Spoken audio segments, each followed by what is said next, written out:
Coming up next is an interview by Ratchel Vermington, and from the rabbit hole of 909 Worldwide, it's MOMO Disc Check. It's gonna be a talk show. But we have Talk and Show. We have Talk and Show at school at the end of every week. You show something to the class and explain it to them.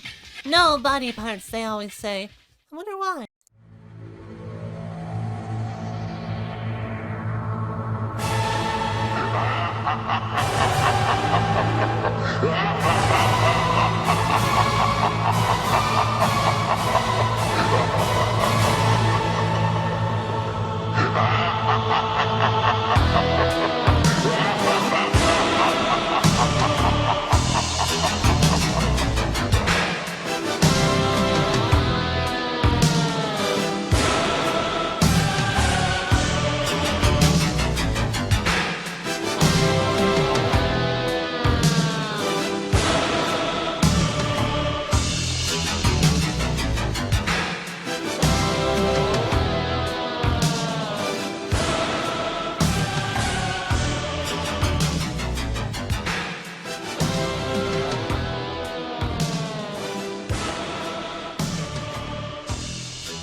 We have a pretty sick show for you tonight, to be honest. Don't tell anyone. We have MOMO Fun Bun coming on. MOMO, you all probably know, does like... Check disc is like MOMO's main thing, and it's music and visuals and shit. And we've played a couple of Hexens together before, because, you know, I mean, both... The first one, I think... Straight up, right now, type in the chat if you were there for fucking Hexen 420, the original one, the first one with me and Chloe Mouse. Ooh, does that hurt everyone's hearts? Anyway, maybe just me. Alright, listen. MOMO Fun Bun tonight. I like my eyes, they're kind of an optical illusion. Yeah, let's get right into the flipping damn ass show.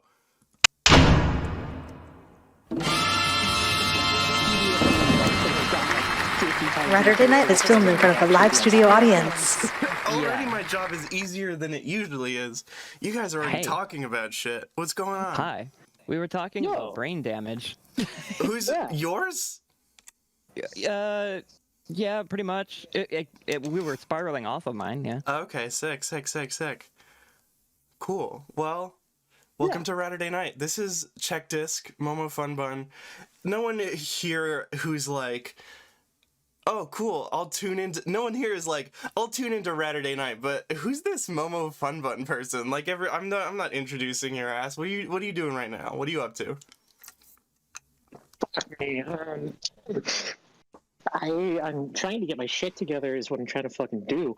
I've like been sort of off like all year. Like this year has been a lot of like personal shit happening, and I was just like you know, I need to like, I don't look at Twitter as much anymore, and it turns out that's actually fantastic. It actually turns out that's a really smart thing to do. I'm so jealous. Yeah, I gotta say too, like I kind of sort of noticed that you weren't on Twitter as much now that you mention it, because like I think I follow you on Twitter, or at least maybe I did on my old account before I got suspended for being mean to Terps. But fucking yeah, you're like, so fighty with Twitter. Yeah, I have a bad relationship with Twitter, but like what I'm trying to say is like, you know, I remember like every once in a while seeing a shit post you made on Twitter and being like, ha, that's funny, and then like retweeting it or some shit. Yeah. And then I hadn't. Yeah. That's the correct I haven't seen you on Twitter forever. Like you can't. Oh yeah, no. You use Twitter to post garbage. You dump your thoughts. If you're on there to like have serious discussions, like you've already lost. Yeah. Yeah. You can't be... This is the thing. This is an intervention we've been staging, actually. You gotta stop fighting with bitches on Twitter. Okay. I'm gonna try, but I cannot guarantee it'll be successful. We're gonna lock you in your room with no heroin, and you're gonna have to just keep going.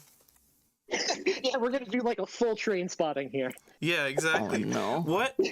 What? So wait, you said you're getting your life together. What happened? Do you want to talk about this? I mean, it's real simple. I like went back to like the South to like visit family for Christmas, and then a whole bunch of family stuff started happening at the same time, and I was like, well, I should stick around for a bit. And we're finally on the other end of that, and I like, oof, man, 1-2 punch of like stopping taking hormones and then going back to the house I grew up in, just woo, buddy with the brain. Oh. But it's all been like kind of part of like, okay, I didn't tell my doctor this, so no one's allowed to send this no one's allowed to send this shit to my doctor. So like I showed up here and like I didn't have a hormone prescription, and you know, it's like, I'm in Mississippi right now. Like where the fuck am I gonna get a hormone prescription there? So I think like a couple weeks into it, I just sort of like accepted it, and I was just like, you know what? No, I'm going to let this happen. I'm going to go back. I'm going to let the testosterone ravage my brain, and I'm going to go back to being Boy Morgan from like a decade ago. And I'm going to use this as like I'm going to do this as like a performance art thing, and really get back into the mindset of like old, like really just like socially maladapted teenage Morgan. And I did that specifically as like a writing tool, because I've been writing this book for a year. Oh shit, you're writing a book? Yeah. Dude, Raturday Night exclusive. Holy shit. I've tweeted about it a couple times. Well, I've never made. it's an exclusive. I haven't made a formal announcement. You know. Okay. Well, we'll just say it's an exclusive, so I feel better about myself. That's true. So you just went like full, not like fucking TTTT boy mode, like, ooh, you know, the whole like puts on my bra, puts on the hoodie that's a little too tight so it does show my bra a little bit, and the hoodie's kind of long so it looks like a dress, and I'm wearing jeggings, and I've got a little bit of makeup on, and you know, my hair is all done, but I'm a boy. Like full on. Like, I would full on repressor, like just like full on. That sucks, dog. Why? To see what it did to my brain. Yeah, okay, well, what did it do to your brain? Be a fucking cautionary tale for us here. Oh, I'm fucking miserable. This is the most I've thought about killing myself in 6 years. This... Yeesh. Holy Christ. But hey, now I have a cool story to sell with the book, because like the I got this stick in my craw a while back where like I started to think like you know, people love to use the phrase like media diet, right? Mm-hmm.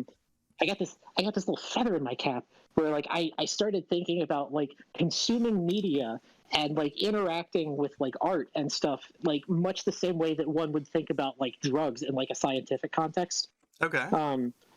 Where like every TV show I watch, every movie I watch, like it's an adulterant I'm adding to my system that changes the way that I think about my own shit. Okay. So I did this thing early on where like I was like, I wanted to go out of my way to make something that was the dumbest, smartest thing ever, and also the smartest, dumbest thing ever. And I figured the best way to do that would be to just sort of give myself like cognitive whiplash. So in between November of last year and about 3 months ago, I did nothing but watch the stupidest shit that I could think of. Okay. Like I like full blown like digging through all the shit that I watched when I was like 14 years old that was on Comedy Central, like nothing of any highbrow quality whatsoever. Okay. And then about 3 months ago, I cut myself off from that completely, and I've just been doing nothing but like reading like philosophy textbooks and like watching pretentious movie stuff. Okay, interesting. What's been the effect of that? I'm not really sure yet, but like in a weird way, it's like, oh, it's bizarre. In a weird way, it's allowed me to get over some of my own hangups, my own pretensions, because like, God, and like the jokes that I make, like I love to use like pretentious artsy directors as like punchlines. So like fucking Gaspar Noé or fucking what's his name, Harmony Korine, like, or fuck, Werner Herzog. Everyone loves using Werner Herzog as a punchline. Oh yeah, Werner Herzog's great.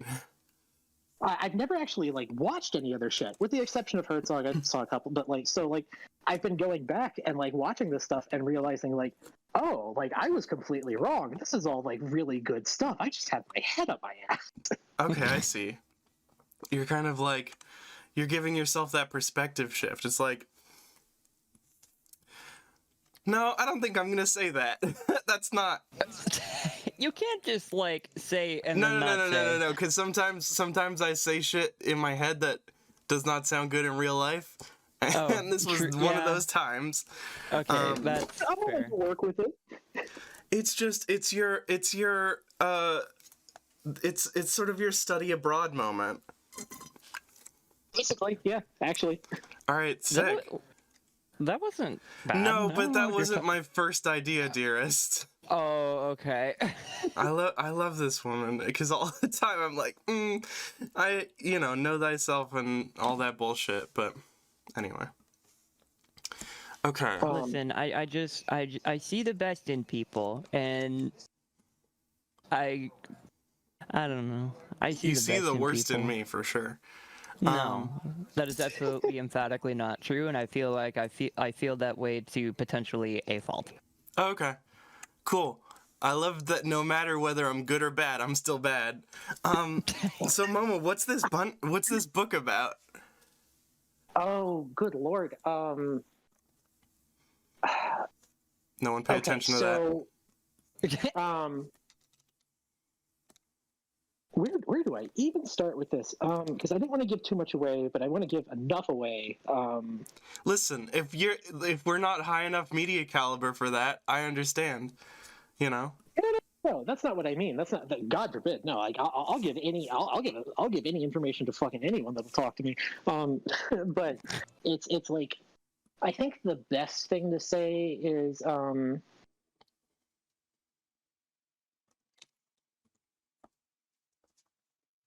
I really like the movie Crank High Voltage. That's the one I with. really like. That's what's his name from the Cars movie, and he has a drug in his system that if his heartbeat goes, it's like Speed, but with some guy's heart. Yeah, it's literally the movie with a guy's heart. Okay, fantastic. And also, he gropes Chester Bennington from Linkin Park in that movie.